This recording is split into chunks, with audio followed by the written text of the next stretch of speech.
అనుదినమన్న శ్రోతలకు మన ప్రభువును రక్షకుడై ఉన్న యేసుక్రీస్తు యొక్క సరిసాటి లేని మహా గొప్ప పరిశుద్ధమైన నామం నందు శుభములు. నేడు 2024 సంవత్సరము జూన్ మాసము 19వ తారీఖు బుధవారం నాటి ధ్యానాంశము. సంచరించువాడు. ప్రకటన గ్రంథము 2వ అధ్యాయం 1వ వచనములు 7 సువర్ణ దీప స్తంభముల మధ్య సంచరించువాడు. ప్రభు 7 సంగముల మధ్యలో సంచరించుచుండువాడు. ఆయన ఒక సంగమునకు మాత్రము సొంతమైన వాడు కాదు, అన్ని సంగములకును సొంతమైనవాడు. ఆయన సంగములకు అధ్యక్షత వహించుచు పోషించి త్రోవ నడిపించును. ఆయన మీ యొక్క కుటుంబమునందును ఉద్యోగ స్థలమునందును కూడాను సంచరించువాడు. ఆయన యొక్క ప్రసన్నతను మీరు ఎల్లప్పుడూ గ్రహించవలెను. ప్రభువు మా యొక్క సంగమునకు మాత్రమే సొంతము, మిగతా వారికి కాదు అని కొందరు తమ్మును మాత్రమే హెచ్చుగాను మిగతా సంగములను అల్పముగాను తలంచుచున్నారు. ప్రభు 7 నక్షత్రములను తన యొక్క కుడి చేత పట్టుకొని 7 దీపస్తంభముల మధ్య సంచరించుచున్నాడు.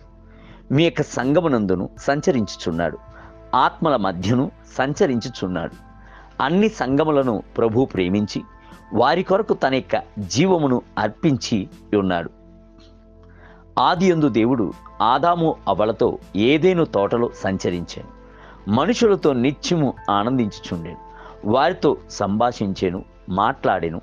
తాను సృష్టించిన ప్రతి జంతువులను, ఆకాశ పక్షులను అన్నిటినీ ఆదాము వద్దకు వాటిని రప్పించి ఆదాము వాటికి పేరు పెట్టుటను తోటలో సంచరించుచున్న దేవుడైన యెహోవా ఆసక్తితో గమనించాను.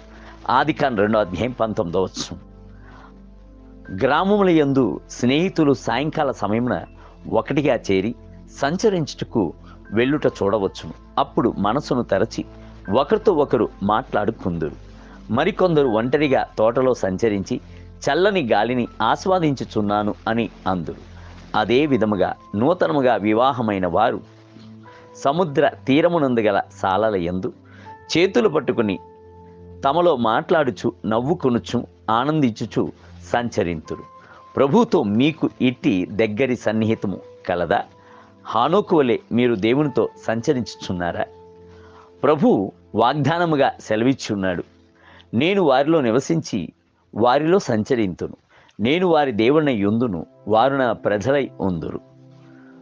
కొరింథీయులకు రాసిన 2వ పత్రిక 6వ అధ్యాయం 16వ వచనం. నేను నా తండ్రి యందును మీరు నా యందును నేను మీ యందును ఉన్నామని ఆ దినమున మీరు ఎరుగుదురు. యోహాను సువార్త 14వ అధ్యాయం 20వ వచనం.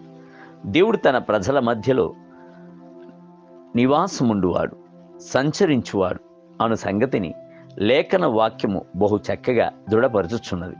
మత్తయి సువార్త 18వ అధ్యాయం 20వ వచనం.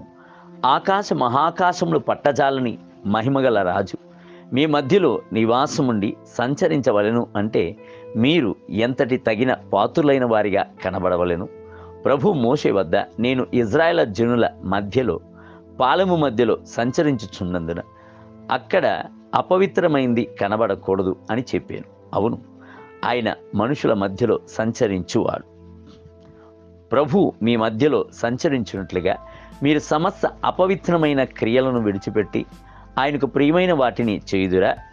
మిమ్ములను పిలిచినవాడు పరిశుద్ధులై ఉన్న ప్రకారము మీరును మీ సమస్త ప్రవర్తన యందు పరిశుద్ధులై ఉండుడి.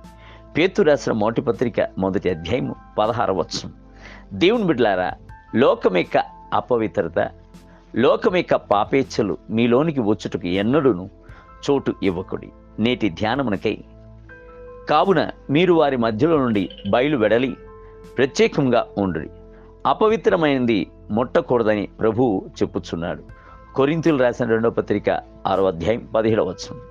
నేటి వేద పఠనము ఉదయము నెహెమ్యా గ్రంథము 12 మరియు 13 అధ్యాయములు, సాయంత్రము అపోస్తల కార్యములు 4వ అధ్యాయం 23 మొదలుకొని 37 వచనములు.